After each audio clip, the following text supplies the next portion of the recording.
Hello everyone, welcome to value investors. आइए जान लेते हैं आज 30 जून के दिन मार्केट में क्या कुछ रहा। निफ्टी 50 की अगर हम बात करें तो निफ्टी 50 ने आज के दिन में 216 अंकों से ज्यादा की बढ़त हासिल करी है और वहीं इसने अपने पुराने रिकॉर्ड को तोड़ते हुए नया रिकॉर्ड बना दिया है। यहाँ पे आप देख सकते हैं कि निफ्टी की जो ओपनिंग है वो 19,000 के ऊपर हुई थी और हाई गया था वो 19,201.70 पर गया था, जबकि क्लोजिंग इसकी 19,189.05 पर हुई है। अब सवाल ये आ रहा है कि हम निफ्टी 50 के चार्ट को क्यों देख रहे हैं, तो इसका सीधा मतलब है जो लोग इंडेक्स में इन्वेस्ट करते हैं और जिन्होंने निफ्टी 50 के इंडेक्स में इन्वेस्ट किया है उनके लिए तो ये न्यूज बहुत ही बेहतरीन है। अगर वो अपनी म्यूचुअल फंड के पोर्टफोलियो को चेक करेंगे तो उनको वो अच्छी खासी तेजी के साथ ऊपर जाता हुआ दिखाई पड़ रहा होगा। सेम वे अगर हम BSE सेंसेक्स पर नजर डालें तो यह भी आज 1.26% की तेजी के साथ बंद हुआ है और ये भी अपने लाइफ टाइम हाई को सरपास कर चुका है। इसीलिए मैं बोलता हूँ कि एक नो नथिंग इन्वेस्टर को स्टॉक्स की बजाय इंडेक्स फंड्स में ही इन्वेस्ट करके चलना चाहिए और जिन लोगों के पास काफी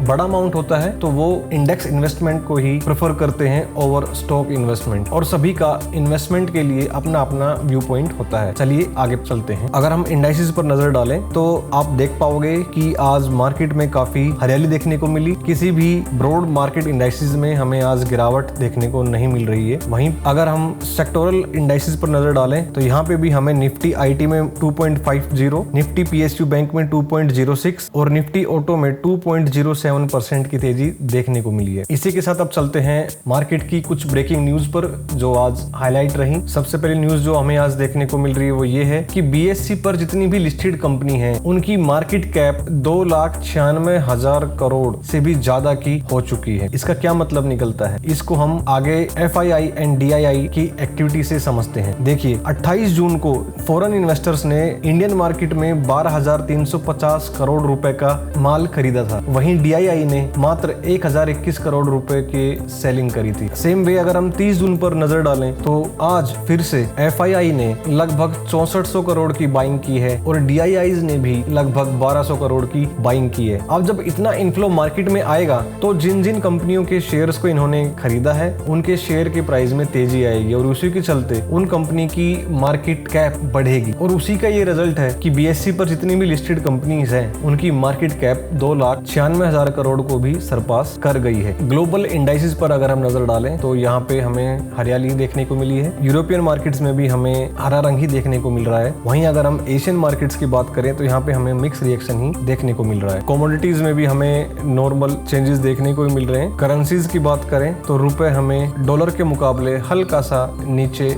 बंद होते दिखा है। मेजर बॉन्ड्स पर नजर डालें तो बॉन्ड्स में हमें कुछ खास चेंज देखने को नहीं मिल रहा है, फ्लैट ही परफॉर्मेंस देखने को मिल रही है। वहीं इंडियन ADR पर हम नजर डालें तो यहाँ पे भी हमें फ्लैट परफॉर्मेंस ही देखने को मिल रही है। नेक्स्ट जो न्यूज हमने रिसेंटली डिस्कस की थी कि ICICI सिक्योरिटीज डिलिस्ट होने जा रहा है, तो वहाँ पे ICICI बैंक के कितने शेयर्स मिलेंगे ICICI सिक्योरिटीज के डिलिस्ट होने पे, तो ये आज कंपनी ने इसको रिवील कर दिया है और जिन भी लोगों के पास ICICI सिक्योरिटीज के 100 शेयर्स हैं उनको ICICI बैंक के 67 शेयर्स मिलेंगे। एक और बड़ी न्यूज जो हमें आज देखने को मिली है कि एप्पल की market value 3 trillion US dollar को भी पार कर गई है। अब देखिए ये अपने आप में एक एग्जांपल है। कई बार हम सोचते हैं कि कंपनी बहुत बड़ी हो गई है, अब इससे ज्यादा ये ग्रोथ नहीं कर पाएगी, लेकिन एप्पल ने सभी के डाउट्स को क्लियर करते हुए ये बता दिया है कि कंपनी चाहे कितनी भी बड़ी हो जाए, अगर वो लगातार अच्छा परफॉर्मेंस करती रहेगी तो उसमें कुछ न कुछ ग्रोथ तो आगे आती ही रहेगी। अब आप सोच रहे होंगे कि 3 ट्रिलियन US की मार्केट कैप वाली जो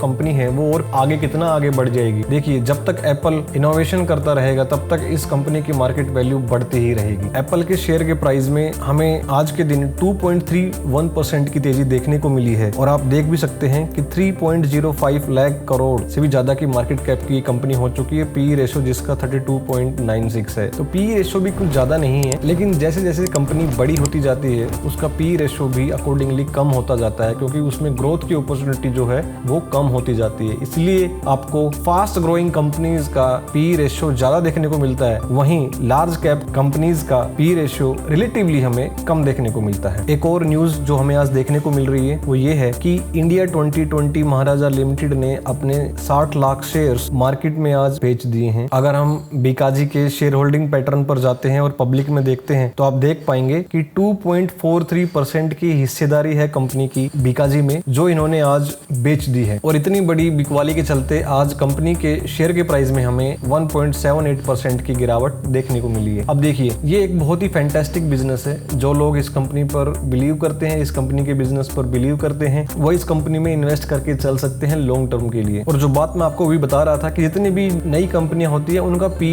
आपको अक्सर ज्यादा ही देखने को मिलेगा, क्योंकि ये बहुत ही छोटी कंपनी होती है और इनमें ग्रोथ का जो पोटेंशियल है वो एक लार्ज कैप कंपनी के मुकाबले काफी ज्यादा होता है। इसलिए बहुत सारे लोग लार्ज कैप में जाने की बजाय मिड कैप या स्मॉल कैप कंपनी में इन्वेस्ट करना ज्यादा पसंद करते हैं। जब से कंपनी लिस्ट हुई तब से लेके अब तक कंपनी के शेयर के प्राइस में हमें 30% से ज्यादा की तेजी नजर आ रही है। कंपनी रिसेंटली ही स्टॉक मार्केट पे लिस्ट हुई थी। फर्दर आप अपना ड्यू डिलिजेंस करके इस कंपनी में इन्वेस्टमेंट करने का डिसीजन ले सकें। नेक्स्ट जो न्यूज है वो है हीरो मोटोकॉर्प के बारे में। कंपनी 3 जुलाई से अपने 2 व्हीलर्स का प्राइस 1.5% से बढ़ाने जा रही है, जिसके चलते हमें कंपनी के शेयर के प्राइस में आज 2.70% की तेजी देखने को मिल रही है। एक और न्यूज जो हमें देखने को मिल रही है वो ये है कि HDFC और HDFC बैंक दोनों का जब मर्जर 1 जुलाई से स्टार्ट हो जाएगा और 13 जुलाई से ये ऑफिशियली स्टॉक मार्केट पर लिस्ट हो जाएगी, तो दीपक पारेख जी जो कि चेयरमैन है HDFC के, उन्होंने अब रिजाइन दे दिया है और मर्जर के बाद इनकी जगह हमें एक नया व्यक्ति देखने को मिल जाएगा। वहीं अगर हम GST रेवेन्यू कलेक्शन की बात करें तो इस बार जून में पिछले साल के मुकाबले 12% से ज्यादा की कलेक्शन देखने को मिल रही है। यानी कि पिछले साल जून के मुकाबले इस साल जून में 12% ज्यादा GST रेवेन्यू का कलेक्शन हुआ है, जो कि 1.61 लाख करोड़ रुपीस का था। तो ये बहुत ही अच्छी बात है हमारे देश के लिए। जैसे जैसे बिजनेस अच्छा परफॉर्म करेंगे, टैक्स कलेक्शन भी बढ़ता ही जाएगा और ये सारा पैसा देश की इकोनॉमी में इन्वेस्ट किया जाएगा, देश के इंफ्रास्ट्रक्चर को मजबूत बनाने के लिए यूज किया जाएगा और हमारा देश इसी तरह आगे बढ़ता रहेगा। गवर्नमेंट ने भी प्रेस रिलीज के जरिए इस बात को आज पब्लिश किया है पब्लिक डोमेन में। अब हम चलते हैं मार्केट में आने वाले IPOs की न्यूज पर। एक न्यूज जो हमें देखने को मिल रही है वो ये है कि सेबी ने IPO लिस्टिंग के टाइम को 3 दिन कर दिया है। काफी अच्छी न्यूज है ये। जो लोग IPO में पैसा लगाते हैं, अभी पहले क्या हो रहा था कि जब भी IPO क्लोज होता है उसके 6 दिन में IPO को लिस्ट करना होता है, उस कंपनी को लिस्ट किया जाता था शेयर मार्केट में। लेकिन सेबी ने अब इसको 6 दिन से घटा के 3 दिन कर दिया है, ताकि इन्वेस्टर्स जिन्होंने पैसा लगाया है वो जल्द से जल्द अपना लिस्टिंग गेन ले और जो भी उनको डिसीजन लेना है वो ले सके। और जो न्यूज हमें देखने को मिल रही है कि आइडिया फोर्स का जो IPO है उसने एक रिकॉर्ड बना दिया है कि 100 टाइम से ज्यादा उसका सब्सक्रिप्शन हुआ है। 2022 के बाद ये पहला ऐसा IPO है जिसमें इतना ज्यादा ओवर सब्सक्रिप्शन हुआ है। वहीं कुछ नए IPO भी आ रहे हैं,